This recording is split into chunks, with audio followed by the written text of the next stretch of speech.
तो एक बार रहीमदास जी गोवर्धन में श्रीनाथ जी का दर्शन करने गए। एक तो अल्हड़ भेष में रहते थे, ऊपर से इनके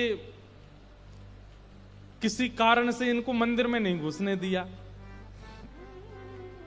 और जैसे ये मंदिर में घुसने लगे तो लोगों ने इनको धक्का दे दिया। कहां घुसे चले जा रहे हो, यहां पर विजातियों का प्रवेश नहीं है और तुम्हारे जैसों का तो बिल्कुल प्रवेश नहीं है।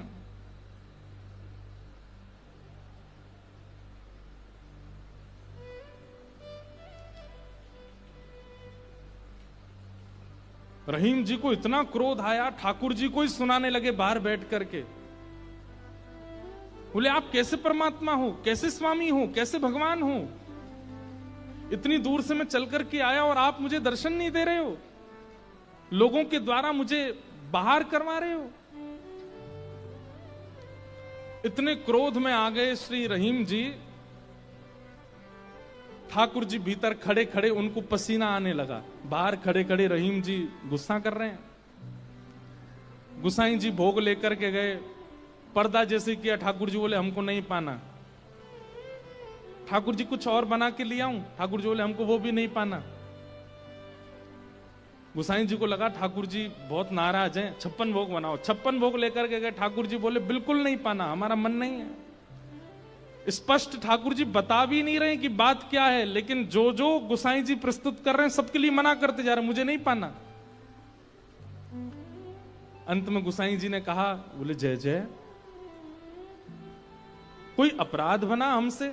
ठाकुर जी मुंह फुला के बैठे हैं, कुछ नहीं बोले। बोले मैं क्यों बताऊं?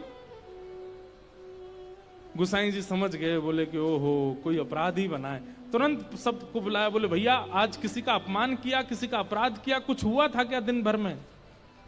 तब द्वारपालों ने बताया, बोले महाराज आज एक आया था, वो विजातीय था, उसके वस्त्र भी अच्छे नहीं थे, वो देखने में भी अजीब सा लगा, हमको लगा मंदिर में जाके उपद्रव करेगा, इसलिए हमने घुसने नहीं दिया, हमने उसको निकाल दिया। गुसाई जी समझ गए, बोले ओहो उसी के लिए ठाकुर जी ऐसे हो रहे हैं। वो निश्चित ही ठाकुर जी का कोई परम भक्त है और उसको ठाकुर जी, वो ठाकुर जी का दर्शन करने नहीं आया था, ठाकुर जी ने उसको देखने के लिए बुलाया था, ठाकुर जी देखना चाहते थे और तुमने उसको यहां से बाहर कर दिया। अब एक काम करो, बोले क्या? सुंदर प्रसाद बनाओ, प्रसाद बना करके सिद्ध करके, वो यहीं कहीं बैठे होंगे, ज्यादा दूर गए नहीं होंगे, उनको लेके आओ। मंदिर में प्रसाद सिद्ध हो रहा था रहीम जी को प्रसन्न करने के लिए, लेकिन ठाकुर जी इतने व्याकुल हो गए, बोले अभी तो चूल्हा जलाएंगे, कढ़ाई धरेंगे, तब कुछ बनाएंगे, तब तक रहीम जी वृंदावन पहुंच जाएंगे। इतने में ठाकुर जी ने क्या किया, ठाकुर जी के सामने जो सोने की थाल में प्रसाद रखा था, ठाकुर जी ने वो थाल उठाया बड़ा सा और अपने कंधे पर रखा, खुद ही चले गए, स्वयं ही चले गए। यहां रहीम जी गोविंद कुंड पर बैठे थे, खूब गुस्सा हो रहे थे, ठाकुर जी को भली बुरी सुना रहे थे। लेकिन जैसे ही देखा गिरिराज पर्वत से उतरते हुए श्याम सुंदर आ रहे हैं, और झांकी कैसी है, कटिकाचनी पहनी है, मोरपिच्छ पहना है, जो स्वरूप ठाकुर जी का ऐसा रहता है, हाथ में वंशी लेकर के, और ठाकुर जी यहाँ कंधे पर विशाल थाल लेकर के ऐसे उसको संभालते हुए ठाकुर जी आ रहे हैं। आहा, रहीम जी के लिए रहीम दास जी ने उसी समय ठाकुर जी की छवि का वर्णन किया, बहुत सुंदर। क्या वर्णन करते हैं, कैसे लग रहे हैं श्याम सुंदर? आहा,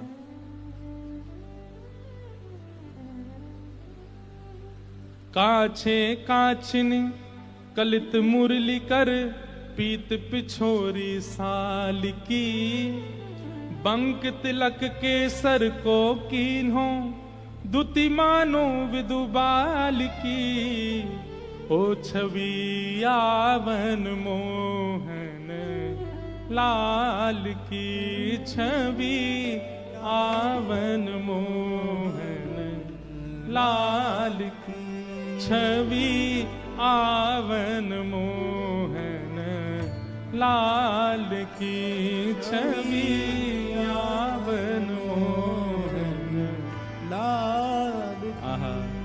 हाँ काछे काछ निकलित मुरली कर, पीत पिछोरी साल की, बंक तिलक के सर को कीन्हो दुति मानो विदुबाल की हो छवि आवन मोहन। अरे मोह कोई वेद ध्वनि ब्रज में सुनावे तो मेरे कान इतने रीझे ना आए, लेकिन कोई प्रेम आसक्त है करके मुंह को घोरी घोरी गारी सुनावे सो मैं तो वह के सामने प्रकट है जाऊं। वाह हो छवि आवन मोहन लाल की छवि आवन मोहन लाल। और थाल सामने रख करके ठाकुर जी वहां से अंतर ध्यान हो गए, लेकिन रहीमदास जी की स्थिति ऐसी वो तो उसी छवि में छके हुए बैठे हैं, थाल सामने रखा है। इतने में गुसाई जी अपने असंख्य सेवकों के साथ खूब सारा प्रसाद बना करके लाए। रहीम जी के पास जैसे ही पहुंचे तो देखें यहाँ तो पहले से ही थाल रखी, और ये वो थाल है जो श्री जी बाबा की है, श्रीनाथ जी की है। नेत्र बंद हैं और एक कोई सामग्री लेकर के प्रेम से रहीम जी पा रहे हैं। गुसाई जी बोले रहीम जी ये थाल आपके पास आई कैसे? आहा बिसरत नाही सखी मोमन सो चितवन बैन विशाल की। बैन मतलब बैन कहीं कहीं ये अधर का जो अंतिम छोड़ होता है इसको बैन कहते हैं। ठाकुर जी के ये कैसे बोले इतने मधुर हैं कि जब ये ठाकुर जी मुस्काते हैं ना तो वो जो अंतिम छोड़ है वो इतना प्रिय लगता है ठाकुर जी के मुखमंडल का कि वो मेरे नेत्रों से जा नहीं रहा है। विसरत नाही सखी मोमन सो चितवन बैन विशाल की। नीकी हसन अधर सधरन छवि छवि सुमन गुलाब की हो छवि आवन मोहन लाल की छवि आवन लाल की। और जल सो डार दियो पुत्रिन पे डोलन मुक्ता माल की। जल सो डार दियो पुत्रिन पे डोलन मुक्ता माल।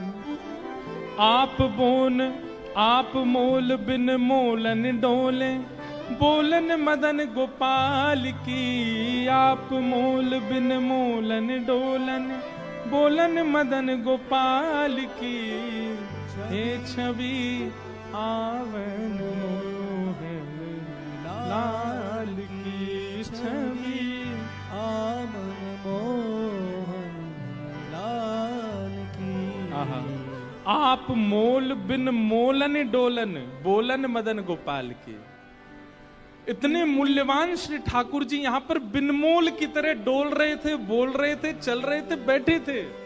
गुसाई जी को बता रहे हैं रहीम जी